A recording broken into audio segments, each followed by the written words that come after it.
अगर तुम्हें भी बीटेक में कुछ नहीं समझ में आ रहा तो ये नॉर्मल है।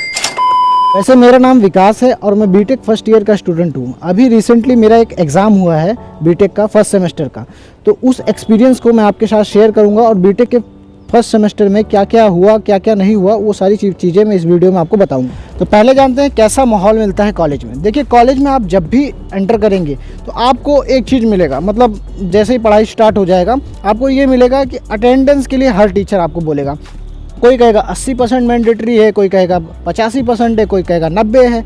मतलब इतना अटेंडेंस नहीं होगा तो आपको नंबर ही नहीं देंगे। इंटरनल वाला जो इंटरनल नंबर होता है जो हम लोग को 12th में मिलता था वो बोलेंगे कि नहीं देंगे, अटेंडेंस आपको कंपलसरी है। ये रूल उनका पहला है। ये भगवान क्या जुल्म है।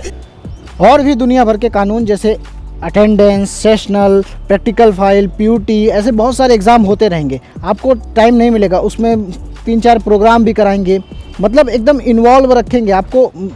वैसा टाइम नहीं मिलेगा कि आप और भी कुछ कर सकते हैं।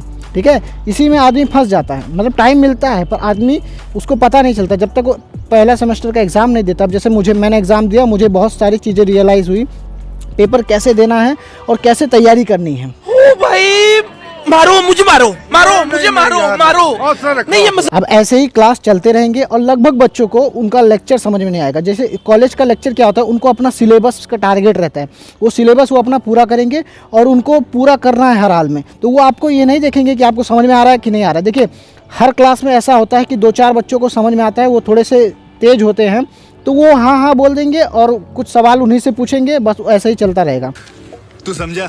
हाँ। नहीं, तू समझा नहीं। अब मैं आपको बताता हूँ कि क्या क्या आपको ऐसी गलतियाँ नहीं करनी है, मतलब क्या क्या आपको करना है ताकि आप फर्स्ट सेमेस्टर या फिर कोई भी आप मतलब प्रोफेशनल कोर्स कर रहे हैं उसमें आपका आराम से निकल जाए। देखिए, हर चीज़ का आपको फ्री में आज ऑनलाइन आपको वीडियोस मिल रहे हैं, तो उस वीडियोस को आपको यूज़ करना है। ठीक है, उस वीडियो को यूज़ करना है और उससे नोट्स बनाना है। कॉलेज का अगर टीचर आपको समझ में आ रहा है, उसकी बातें समझ में आ रही हैं, उनके बारे में जो भी वो पढ़ा रहे हैं वो सब कुछ समझ में आ रहा है, तो आप उनके नोट्स बनाइए। पर नोट्स वही बनाइए जो आपको समझ में आ गया हो, बाकी नोट्स मत बनाइए। कुछ भी हो जाए, नंबर कट जाए, कुछ भी हो जाए, पर ये है आपको नोट्स बनाने भाई, क्योंकि नोट्स नहीं बनाओगे तो आगे आपको बहुत दिक्कत आएंगी। जो 1 शॉट बाद में देखना पड़ता है, ये सब उसी के कारण होता है। तो नोट्स आपको बनाने हैं अच्छे से।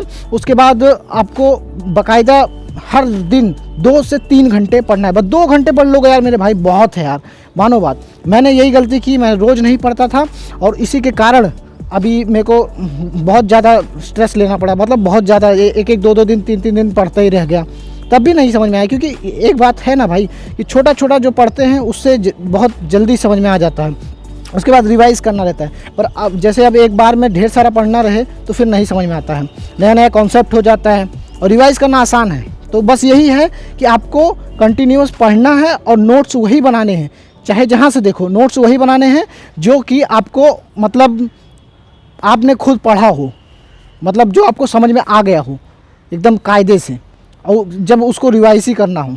ठीक है, मिलते हैं नए वीडियो में, तब तक के लिए जय हिंद, जय भारत।